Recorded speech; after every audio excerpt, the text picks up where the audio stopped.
1999 की कारगिल जंग में पाकिस्तान पर हिंदुस्तान की जीत के 24 साल पूरे हो रहे हैं। इस मौके पर मुल्क के लिए अपनी जिंदगी कुर्बान करने वाले शहीदों को याद किया जा रहा है। इसी कड़ी में लद्दाख में कारगिल विजय तकरीब की शुरुआत हो गई है, जिसके लिए जंग की यादगार को सजाया जा रहा है। जोजिला की पहाड़ियों को पार करते ही उन बहादुर जवानों की शहादत की खुशबू यहाँ की फिजाओं में बिखरी मिलती है। जोजिला पार करते ही गुमरी इलाका पड़ता है, जहाँ कारगिल जंग का बेस कैंप था।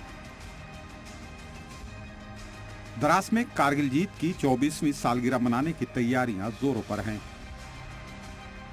कारगिल वार मेमोरियल को असलहों और गोला बारूद की नुमाइश के साथ साथ नए सिरे से सजाया जा रहा है।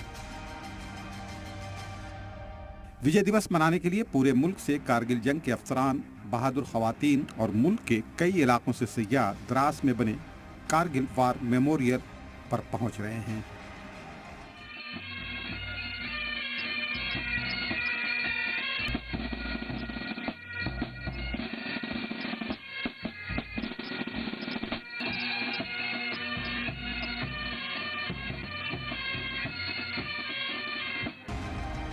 फौजी जराये का कहना है कि वजीर दिफा राजनाथ सिंह 26 जुलाई को तकरीब में शामिल हो सकते हैं।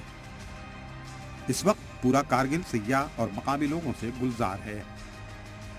यहाँ आने वाले सय्याह वार मेमोरियल की तैयारियों को देखने के लिए रुक रहे हैं और जंग में शहीद हुए जवानों को सलामी दे रहे हैं।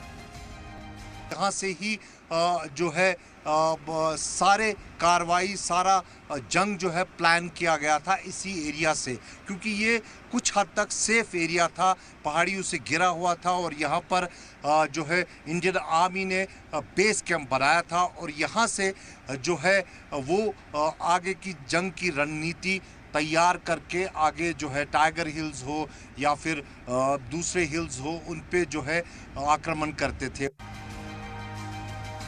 ब्यूरो रिपोर्ट, जी मीडिया।